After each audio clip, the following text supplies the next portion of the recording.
옛날 어느 절에 겉으로는 청렴하고 근엄한 척을 하지만 속으로는 욕심이 많은 주지스님이 있었습니다.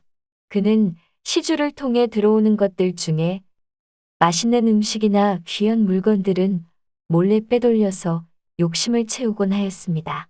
하하, 이번에 들어온 이 꿀은 맛이 아주 일품이구만.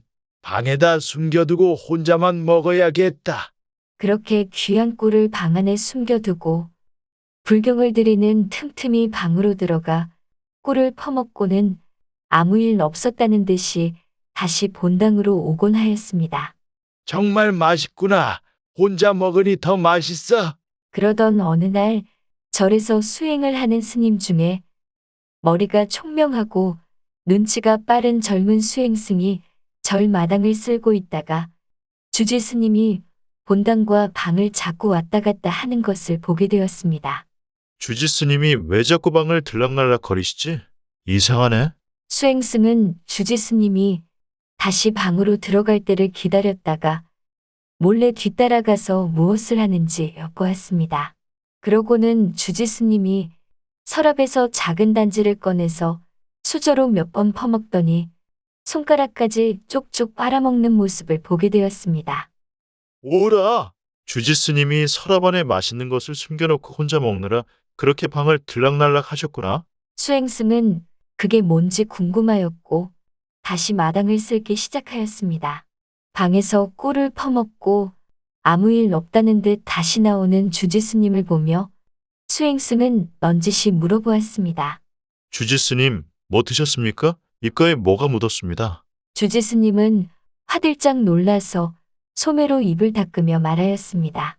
아, 이거는 약초 달인 물인데 독성이 있어서 젊은 사람들이 잘못 먹으면 죽을 수 있는 것이라네. 나야 오랜 기간 먹어와 내성도 생겨서 괜찮은 거고, 그렇게 말하고는 주지 스님은 황급히 본당으로 들어갔고 그 모습을 본 수행승은 속으로 생각했습니다. 주지 스님이 거짓말을 하시는 걸 보니 저 안에는 분명 엄청나게 맛있는 것이 들어있나 보구나. 수행승은 단지 안에 있는 것이 궁금해서 호시탐탐 기회를 노리고 있었고 그날은 생각보다 빨리 왔습니다. 내 오늘 마을에 일이 있어 다녀올 터이니 내가 없더라도 불경을 잘 드리고 평소와 다름없이 하거라. 그리고 내 방 청소할 때는 이것저것 손대지 말고 조심하거라. 네, 알겠습니다, 주지 스님. 주지 스님은 방 안에 숨겨놓은 꿀이 걱정되는 듯 신신당부하였으며 수행승은 기회다 싶었습니다. 주지 스님이 떠난 뒤 수행승은 방 청소를 핑계로 주지 스님의 서랍 안에 있는 단지를 열어보았고 거기에 맛있는 꿀이 있는 것을 보았습니다. 아니, 이렇게 맛있는 꿀을 그동안 몰래 혼자 드셨구나. 수행승은 다른 스님들까지 불러서 꿀을 한 입씩 맛보게 해줬고 그러다 보니 어느새 꿀단지는 바닥을 드러냈습니다. 아니 이거 어쩌지?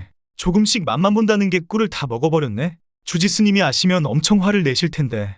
큰일 났네. 다른 스님들은 걱정을 하였고 수행승도 잠시 고민을 하다가 이내 눈을 반짝이며 말했습니다.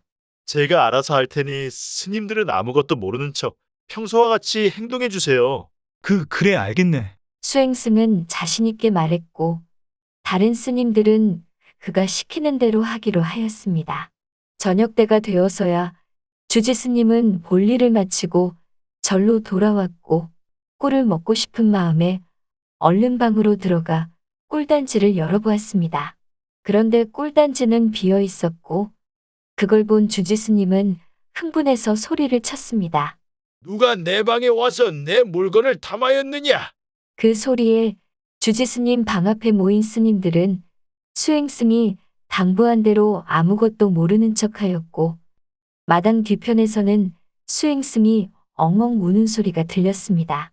울음소리에 마당 뒤편으로 향한 주지 스님은 울고 있는 수행승과 옆에 자신의 목탁이 깨어져 있는 것을 보았습니다. 이게 무슨 일이더냐?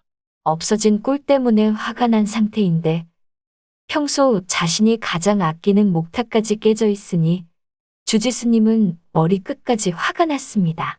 주지 스님, 잘못했습니다. 수행승은 주지스님을 보고 울면서 자초지종을 설명하였습니다. 제가 스님 방을 청소하다가 스님이 가장 아끼시는 이 목탁을 실수로 깨버렸습니다.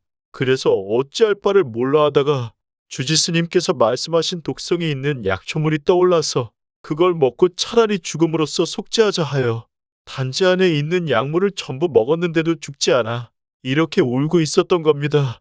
이야기를 들은 주지스님은 화가 났지만 자기가 내뱉은 말도 있고 다른 스님들도 지켜보고 있어서 화를 참고 차분한 목소리로 입을 열었습니다.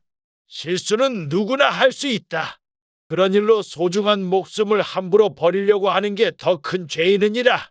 다음부터는 조심하거라. 그러고는 방으로 돌아와서는 한참 동안이나 화를 가라앉히지 못하였습니다. 저놈이 분명 먹을 때 꿀인 걸 알았을 텐데 저렇게 시치미를 떼고 깨를 쓰는구나.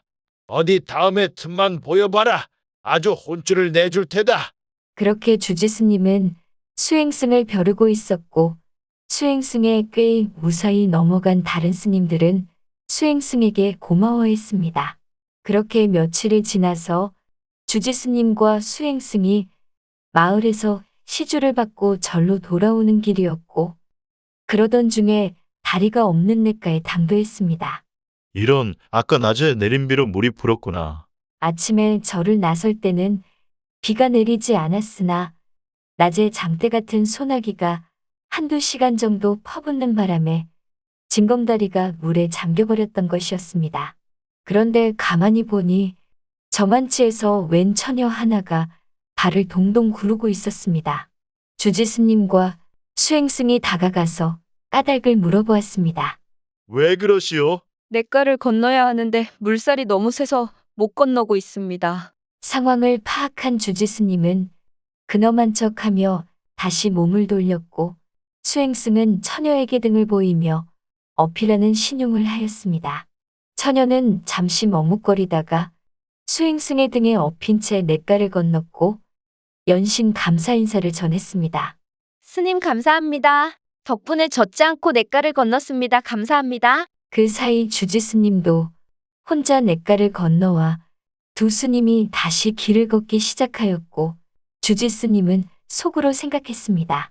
요놈 벼르고 있었는데 잘 걸렸다. 아주 혼쭐을 내줘야겠다. 잠시 걷다가 주지스님이 갑자기 큰 소리로 화를 내며 말했습니다. 일념으로 도에만 정진해야 할 사람이 처녀의 몸에 손을 대다니 도대체 정신이 있는 건가? 수행승은 주지스님의 말에 억울하였지만 속죄를 하였습니다. 처자가 어려움에 처해 있어 도움을 주려고 했지만 제 생각이 짧았던 것 같습니다.